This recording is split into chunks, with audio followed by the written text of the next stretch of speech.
Hi friends, आज हम discuss करेंगे एक बहुत ही इम्पोर्टेंट टॉपिक के बारे में जो कि यूपीएससी पॉइंट ऑफ व्यू से बहुत ही इम्पोर्टेंट है और state civil services point of view से।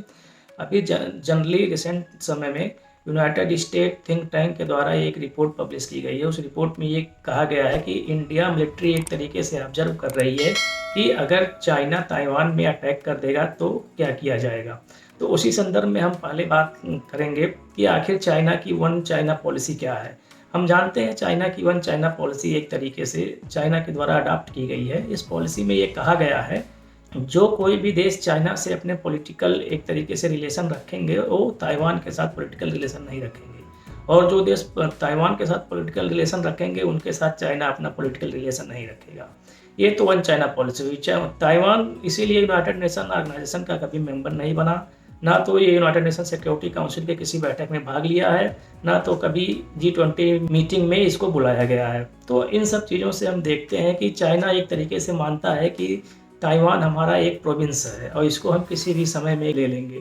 तो उसी संदर्भ में हम देखते हैं कि अगर चाइना एक अटैक करता है ताइवान पे और उसको एक तरीके से इंटीग्रेट करने की कोशिश करता है मेनलैंड चाइना में, तो क्या होगा। यूएस थिंक टैंक का ये कहना है कि पहली बात चाइना के लिए ये बहुत ही घातक कदम होगा अगर वो ताइवान पे अटैक करता है, क्योंकि हम देखते हैं कि यूनाइटेड स्टेट की यूएसएस एयरक्राफ्ट कैरियर ताइवान की खाड़ी में एक एयरक्राफ्ट कैरियर, और हम जानते हैं कि उस पर फाइटर प्लेन बहुत सारे लदे हुए हैं।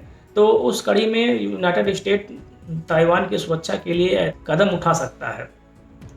उसमें हम देखते हैं कि अगर चाइना ताइवान पे अटैक करता है तो एक तरीके से इंडिया के पास भी अपना सिस्टम होगा कि अक्साई चिन और जो ज़बरदस्ती अरुणाचल प्रदेश को चाइना कब्जा किया हुआ है उसको एक तरीके से रिलीज कराए। दोस्त हम जानते हैं कि सन 1962 में एक तरीके से चाइना ने इंडिया पे अटैक कर दिया था, और चाइना के अटैक करने के बाद जो है अरुणाचल प्रदेश का काफ़ी सारा भूभाग चाइना के कब्जे में चला गया था, और चाइना ने अक्साई चिन जो कि लद्दाख के पास है उस इंडिया से ज़बरदस्ती ले लिया था। तो इन सब सिनेरियो की बात करते हैं तो उसके बाद से यूनाइटेड स्टेट थिंक टैंक का ये दावा है कि अगर इंडिया मिलिट्री ऐसा सोच रही है कि अगर ताइवान पे चाइना अटैक करता है तो हमको भी एक तरीके से जो है यहाँ पे अक्साई चिन पे एक तरीके से अटैक करना चाहिए और अक्साई चिन को एक तरीके से लिबरेट कराना चाहिए। और उसी कड़ी में हम देखते हैं कि एक स्पेशल बटालियन बनानी चाहिए अरुणाचल प्रदेश में।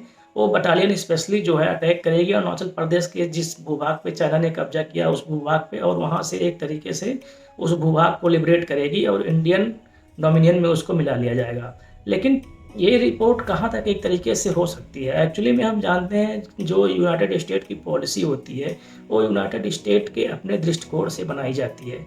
ये प्रॉफिट लॉस के आधार पे एक तरीके से यूनाइटेड स्टेट के द्वारा सेट की जाती है। अगर यूनाइटेड स्टेट का सबसे ज़्यादा प्रॉफिट है कि ताइवान का इंटीग्रेशन चाइना में ना हो पाए, तब तो यूनाइटेड स्टेट इंटरेस्ट लेगा कि चाइना कभी भी ताइवान में एक तरीके से पेनिट्रेट ना कर पाए। लेकिन अगर यूनाइटेड स्टेट का इंटरेस्ट इसमें नहीं है ताइवान में, तो एक तरीके से वो बहुत ज़्यादा विरोध भी नहीं करेगा।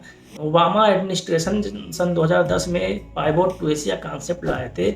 उसमें उन्होंने कहा था कि एक तरीके से ये यूनाइटेड स्टेट की जो मिलिट्री वेस्टर्न एशिया में है उसको हम वेस्टर्न एशिया और अफगानिस्तान से निकाल के एक तरीके से एशिया पैसिफिक रीजन में लाना चाह रहे थे।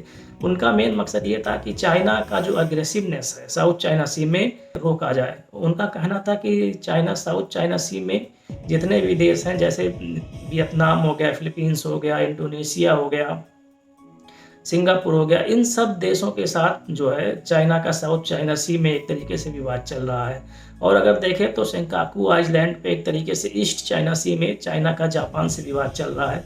तो इन सब के मद्देनजर यूनाइटेड स्टेट की पॉलिसी जो है बहुत अच्छी रही है। Asia pivot to Asia concept जो ओबामा एडमिनिस्ट्रेशन का था वो एक तरीके से बहुत अच्छा रहा था, और उसमें ओबामा ने एक तरीके से कहा था कि हम अपनी जितनी फौजें हैं एक तरीके से उसको एशिया पैसिफिक रीजन में लाकर खड़ी कर देंगे।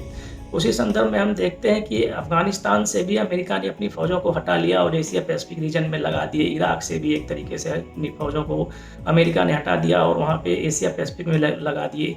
जनरली अगर हम बात करें तो इस समय यूनाइटेड स्टेट की मिलिट्री एशिया पैसिफिक में स्टेशनड है, और उसमें हम देखते हैं कि यूनाइटेड स्टेट की मिलिट्री जापान में है, साउथ कोरिया में है, फिलीपींस में है, ऑस्ट्रेलिया की नादर्न टेरिटरी एक स्टेट है, उसकी राजधानी डार्बिन है। वहाँ पे मरीन कमांडो फोर्स एक तरीके से अमेरिका के वहाँ रहते हैं, और ये सब एशिया पैसिफिक रीजन में होने की वजह से ये सब सारी चीज़ें अमेरिका के द्वारा शुरू की गई है।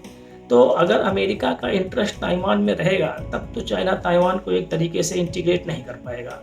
चाइना का ये प्लान है कि जल्द से जल्द ताइवान को एक तरीके से इंटीग्रेट कर लिया जाए। लेकिन क्या इंडिया के ये इंटरेस्ट में है कि चाइना जो है एक तरीके से अगर ताइवान को इंटीग्रेट कर लेता है मेनलैंड चाइना में? तो हम जानते हैं कि इंडिया का ताइवान से बहुत अच्छा रिलेशन है, और एक तरीके से हम देखते हैं कि जो सिलिकॉन चिप्स होती हैं, वो एक तरीके से इंडिया ताइवान से बहुत ज़्यादा वो लेता है, और उसमें हम देखते हैं कि सिलिकॉन प्रोजेक्ट जितने भी रहते हैं उसमें ताइवान का बहुत ज़्यादा इन्वेस्टमेंट इंडिया में हो रहा है। तो उसी की कड़ी में हम देखते हैं कि अगर ताइवान बहुत ज़्यादा इन्वेस्टमेंट इंडिया में करेगा, तो उस संदर्भ में हम देखते हैं कि इंडिया का इंटरेस्ट भी रहेगा कि ताइवान को एक तरीके से चाइना मेनलैंड चाइना में एक तरीके से इंटीग्रेट ना करे। अगर ताइवान के ऊपर चाइना अटैक करता है तो उसमें बहुत सारी प्रॉब्लम्स आ जाएंगी इंडियन पर्सपेक्टिव से, और उसमें हम जानते हैं कि अगर चाइना अटैक करता है तो एक तरीके से ताइवान को अपना एक प्रोविंस मान लेगा, और जितने भी फॉरेन रिलेशन ताइवान के दूसरे देशों के साथ, जैसे अमेरिका के साथ हैं, जो जापान के साथ हैं, जो साउथ कोरिया के साथ है ताइवान का रिलेशन, जो इंडिया के साथ है ताइवान का रिलेशन, वो एक तरीके से ख़त्म हो जाएगा। और जितनी भी इंडियन इन्वेस्टमेंट होंगी ताइवान में, वो भी एक तरीके से ख़त्म हो जाएंगी। अगर यूनाइटेड स्टेट ने इन्वेस्टमेंट किया है ताइवान में, तो भी एक तरीके से ख़त्म हो जाएगा।